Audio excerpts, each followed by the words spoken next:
kemudian kepada sadayana para hadirin, khususnya kepada Kang Wawan dan juga guru abdi Syekh Habib Asyauki. Kenapa saya manggil saya? Karena saya pernah berguru gitu. Kan walaupun ilmu apaan juga, kalau kita ambil pernah berguru kepada beliau ya kita kudu panggil kepada beliau guru. Guru itu dalam bahasa Arab kalau nggak ustadz, syekh gitu, tergantung gimana, terserah murid. Kalau murid mau manggilnya ustadz, ustadz, kalau mau manggilnya syekh, syekh, terserah kita gitu. Kita manggil kepada beliau Syekh Al-Mukarram Al-Ustadz Ahmad misalkan, boleh emang enggak gitu ya. Pangersa syekh itu boleh, pangersa ustad enggak, tergantung murid. Nah orang sebagai murid eta mah terserah orang gitu yang manggil. Walaupun orang terlalu berlebihan, apa emang jang orang lain lain buat orang lain manggil saya, ini mah jang orang menghormati guru seperti itu. Beliau asli dari Tasik, Cikalong gitu kan.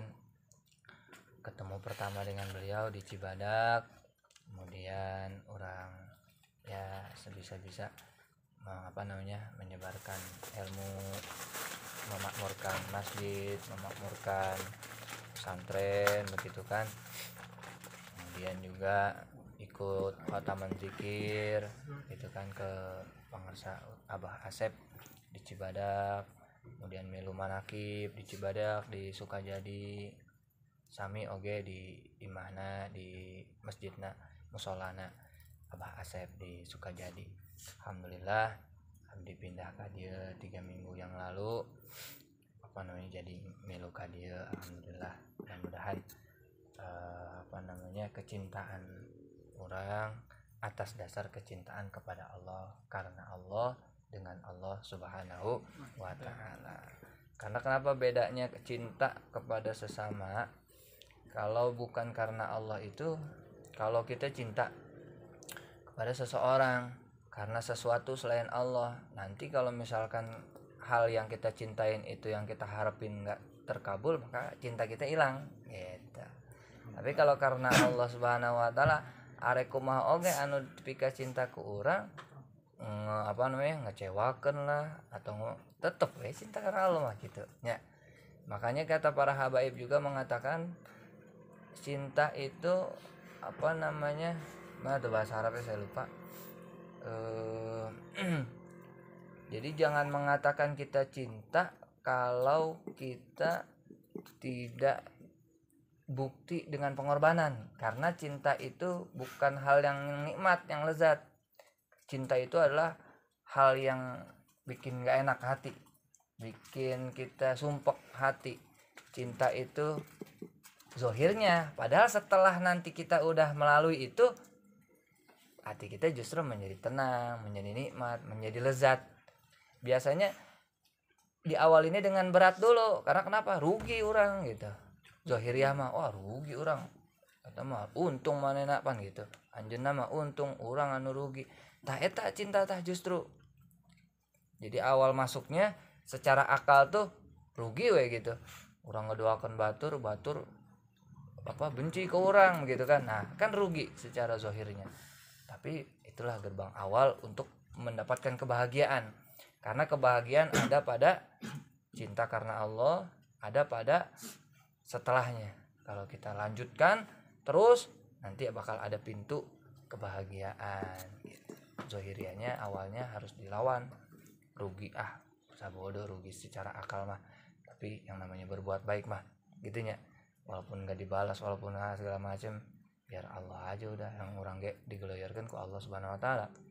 Orang oge bisa cinta ke orang lain walaupun dia mengecewakan kita, ya emang orang fadl dari Allah Subhanahu wa ta'ala. Dikembalikan lagi kepada Allah, udah akhirnya menjadi afaman syarahallahu sadrahu lil Islam fahuwa ala nurim mir rabbih. Kata Allah Subhanahu wa ta'ala, barang siapa yang Allah lapangkan syarahallahu sadrahu, ya orang-orang yang lapang dadanya. Makanya tadi pas khotaman tuh, pas tawasulan kita baca alam nasroh.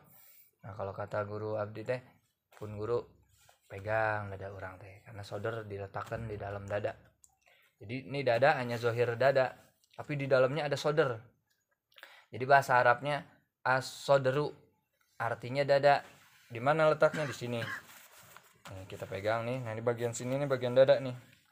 Nah, di dada ini, di dada zahir ini ada yang dinamakan as-sodru. Gitu. Bentuknya bagaimana, Ustaz? Iya, bentuknya itu lapang lah pokoknya. Ya. Jadi ini hanya bentuk zahirnya, tapi bentuk batinnya ada. Cuman ente nggak ngelihat, kita nggak ngelihat nih semua gitu ya. Tapi bisa dirasain. Ada bentuknya dia. Bentuknya bagaimana, Ustaz?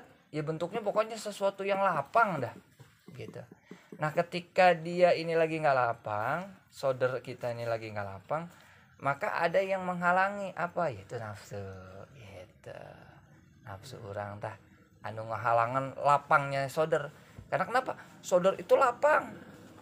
Yang namanya sodar juga, bahkan Allah juga tajali sifat dan afalnya di sodar orang. Coba kalau nggak lapang sodar kita, dalam Al-Quran aja Allah Subhanahu Wa Taala berfirman apa namanya, lau anzalna hadzal Qur'an ala jabal la ra'aitahu khashi'an mutasaddian min khasyatillah. Seandainya Al-Qur'an diturunkan kepada gunung, maka akan hancur luluh lantah. Sebab naon? Sebab takut kepada Allah Subhanahu Wa Taala. Jadi selain sodar, Al-Qur'an itu kan kalamullah. Kalamullah itu salah satu sifatnya Allah Subhanahu Wa Taala. Coba orang ulang lagi sifatnya Allah yang 20 yang dulu pernah guru orang ajarkan. Wujud, qidam, mukhalafatul isi, qiyamuhu binafsihi wahdaniyah, irada, ilmun, sama, basar, qadiran, aliman, hayyan, sami'an, basiran, mutakallim. Tah, eta Allah punya sifat wajib 20. Nah, salah satu sifat yang wajib bagi Allah itu yang 20, ada namanya sifat yang disebut dengan kalam. Kalamullah itu yaitu Al-Qur'an. Al-Qur'an huwa kalamullah al-mu'jiz al-munazzal ala Nabi Muhammad sallallahu alaihi, lebih tepatnya ala qalbi Nabi Muhammad sallallahu alaihi wasallam. Nah, jadi begitu. Jadi sodar itu bisa menampung sifatnya Allah. Maksudnya bukan menampung, maksudnya Allah bertajali kepada orang akan sifatnya itu di dalam sodar orang. Ya, yang pernah saya jelasin di WhatsApp itu. Nah, jadi tadinya meluas sodar itu.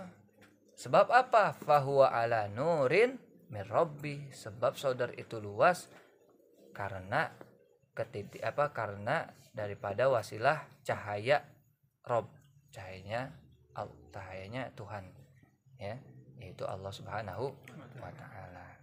Nah, maka mesti kita banyak-banyak membaca surah Alam Nasroh.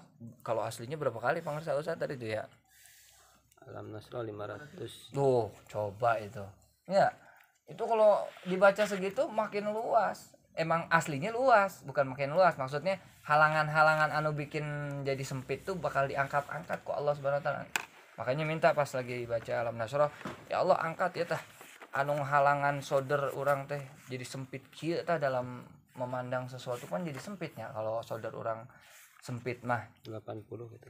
Ya. Di sini 80. 80 kali ya. Kalau 500 kali kita bisa gempor juga. 510. Oh, 510. Nah, jadi seperti itu ya penjelasan tentang kenapa orang sadayana di dia tawasul membaca eta. Kalau kemarin kan saya menjelaskan tentang kenapa membaca sholawat Nabiul Ummi. Nah, sekarang lanjut. Kenapa kita membaca Alam Nasroh. Nah, itu dalilnya supaya nanti kebuka. Semakin yang menghalangi semakin kebuka sehingga kita bisa menyaksikan sifat-sifat dan af'al Allah Subhanahu Wa Taala. Amin ya rabbal alamin. Hadanallahu wa iyyakum ajmain. Mudah-mudahan orang sadayana dikabul hajat orang semua. Amin ya rabbal alamin. Mudah-mudahan selalu mendapatkan taufik dan hidayah bimbingan oleh Allah dari Allah Subhanahu Wa Taala. melalui wasilah pun guru orang sadayana. Amin ya rabbal alamin. Sekali lagi mudah-mudahan istiqomahin ini majelis, diberkahin oleh Allah nih majelis, dimuliain, diridoin bahkan nih majelis oleh Allah Subhanahu wa taala. Mudah-mudahan langgeng sampai surga kita ngumpul bersama para guru. Amin ya rabbal alamin. Ala hadini wa likul niyatin sallallahu hadratin nabi mustafa bi syafaati rasulillah sallallahu alaihi wasallam. Syai'un ilailana wal fatihah. A'udzu billahi minasyaitonir rajim. Bismillahirrahmanirrahim. Alhamdulillahi rabbil alamin arrahmanir rahim maliki yaumiddin.